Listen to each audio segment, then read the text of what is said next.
Bem-vindos a mais uma aula de cinema. Na aula de hoje nós vamos falar sobre o filme O Fabuloso Destino de Amélie Poulain ou Le Fabuleux Destin d'Amélie Poulain.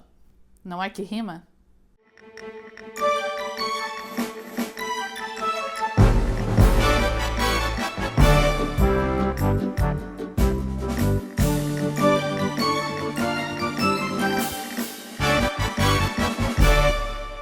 O Fabuloso Destino de Amélie Poulain é um filme de 2001 do cineasta francês Jean-Pierre Jeunet e ele é estrelado pela maravilhosa Audrey Tautou, no papel principal de Amélie. O Fabuloso Destino de Amélie Poulain conta a história de Amélie e começa quando ela era ainda pequena e é com a relação que ela tinha com seus pais.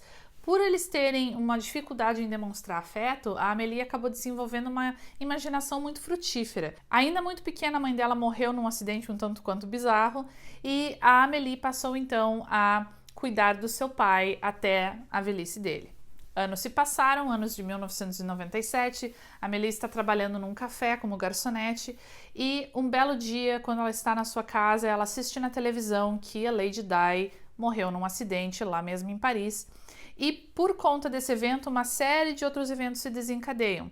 Ela descobre uma caixa que está escondida dentro do apartamento dela desde os anos 50 e dentro dessa caixa tem relíquias de uma criança que escondeu lá, como se fosse um túnel do tempo. E ela decide que ela quer encontrar o dono dessa caixa para devolver a caixa a ele. Isso já se desenvolve logo no começo do filme. Ela eventualmente encontra o dono, devolve a caixa e ela vê que a felicidade dele trouxe muita satisfação para ela. Então a nossa heroína decide ajudar todas as pessoas na sua volta, as pessoas com as quais ela trabalha, as pessoas do prédio onde ela vive, e ela começa a fazer boas ações interferindo na vida dessas pessoas de maneiras diferentes, tanto em pequenas coisas do dia a dia, quanto em coisas maiores como em relacionamentos afetivos. Mas eu vou começar contando para vocês uma teoria que eu tenho. A minha teoria é que a heroína desse filme, Amélie Poulain, é baseada na heroína do livro de Jane Austen, Emma. É a casamenteira, ela quer ficar interferindo na vida dos outros e tentando arranjar casamento para a vida dos outros. A Amélie, de certa forma, faz a mesma coisa. No caso dela, não é sempre de relações amorosas, apesar de ter uma bastante importante que ela faz no filme. Ela tem essa ideia de interferir na vida das pessoas e tentar fazer as pessoas felizes. Ao contrário da Emma, o tiro não sai pela culatra, porque a Emma não vai muito bem nas tentativas dela de virar casamenteira. Mr. Elton will be the next person to benefit from my help.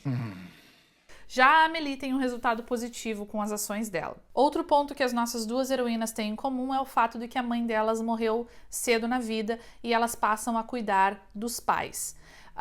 No caso de Emma, o pai dela está envelhecendo e ela sente que ela não pode casar e não pode deixar o pai dela sozinho porque ela tem que ficar cuidando do pai.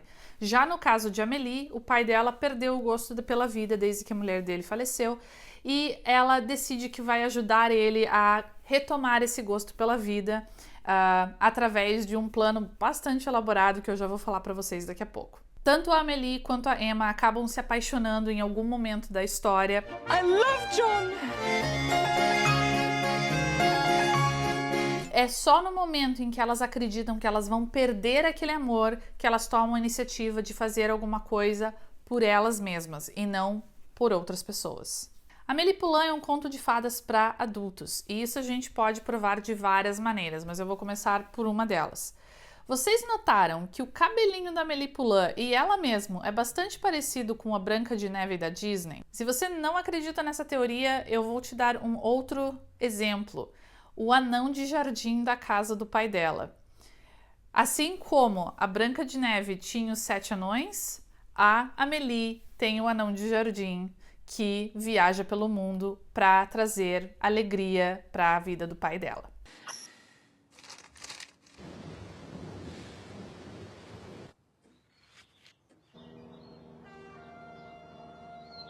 Outros efeitos que trazem essa percepção de conto de fadas são visuais. Então, por exemplo, tem uma cena onde a gente vê o coração da Amélie pulsando, uma outra cena onde a gente vê uma chave no bolso dela, a cena que é muito famosa dela derretendo e virando uma poça d'água.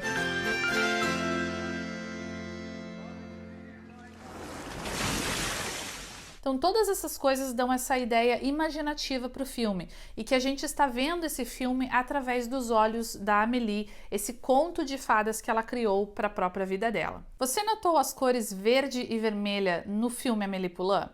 Eu aposto que sim, porque elas são bastante predominantes. O diretor Jean-Pierre Jeunet, ele inclusive disse que para esse filme ele queria uma explosão de cores e ele fez um ótimo trabalho conseguindo ter esse tipo de look para o filme dele, esse tipo de visual para o filme. As cores verde e vermelha são bastante significativas. Primeiro, o uso delas é complementar. Se vocês olharem na roda de cores, uma está oposta à outra e isso faz com que elas se complementem muito bem. Uma outra teoria é que o verde, as tonalidades verdes, nos puxam para essa ideia de terra, de realidade, enquanto o vermelho nos dão essa ideia de super realidade, de imaginação. Então essas duas cores estão se complementando na história do filme. Note que os tons de verde e vermelho podem ser encontrados em vários aspectos do filme, tanto na gravação do filme em si, com tonalidades de verde e vermelho, mas também nas roupas dos personagens. A Amélie volta e meia tá com uma roupa vermelha ou verde, nos objetos de cena, a casa da Amélie tem várias dessas tonalidades. Então esses tons eles estão presentes durante o filme todo. Uma exceção para essa tonalidade é a casa do verdureiro, que é o vilão da história.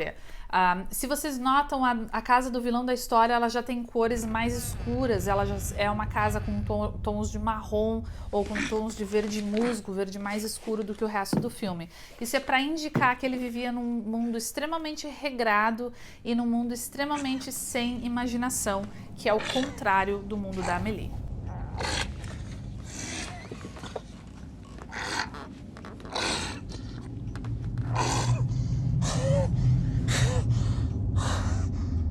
A trilha sonora do músico Jan Tiersen é um caso à parte nesse filme.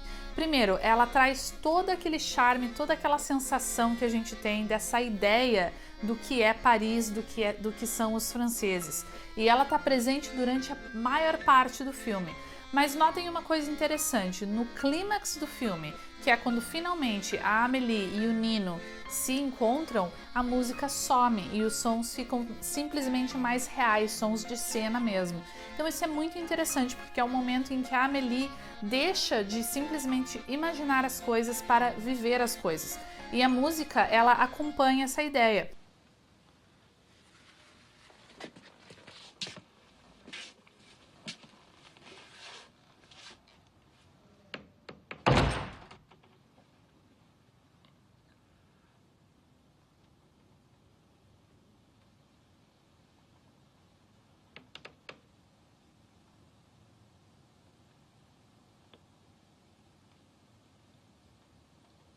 O filme se passa num bairro parisiense chamado Montmartre, que é um bairro conhecido por ser um bairro dos artistas, é um bairro que tem muita galeria de arte, entre outras coisas, e o diretor filmou em locação, ou seja, ele foi até o bairro de Montmartre para filmar esse filme. Uma coisa interessante de saber é que ele modificou a aparência de Montmartre. Então ele propositalmente pintou, por exemplo, pichações que tinham na rua, ele pediu para retirar os carros do local. Então ele criou uma Montmartre que é diferente da Montmartre de verdade. Apesar de ser o mesmo local, ela tem uma aparência mais surreal, mais fantasiosa do que realmente é o bairro de Montmartre em Paris. Isso, claro, causou um certo desconforto para os parisienses, porque as pessoas que conhecem o bairro, elas sabem que Paris não é daquele jeito, aquela é uma visão imaginária do que Paris é. E outra reclamação que houve de alguns críticos com relação ao filme é que a maioria dos personagens do filme são brancos, e isso não é uma visão do parisiense. Isso, se você já foi a Paris, você deve ter notado que Paris é uma cidade bastante diversa. E então isso causou uma crítica ao filme. Claro, essa crítica fora da França ficou perdida, porque as pessoas muitas vezes não sabem como a realidade é. Mas os parisienses em si, inclusive eu tenho uma amiga que conversou comigo sobre o assunto, eles têm um pouco de dificuldade de aceitar essa imagem que se colocou no filme Amélie Poulain para o exterior, porque não é uma representação realista de Paris. Eu tive a chance de visitar Paris no ano passado e eu visitei o bairro de Montmartre e eu posso confirmar essa impressão. Realmente o bairro de Montmartre é um bairro muito lindo, mas ele não é essa perfeição que a gente vê no filme da Amélie Poulain. Se você for a Paris, eu recomendo muito que você visite Montmartre, especialmente o Café Le Du Moulin, que é o café onde a Amélie trabalha no filme. Inclusive, ele tem o mesmo nome na realidade.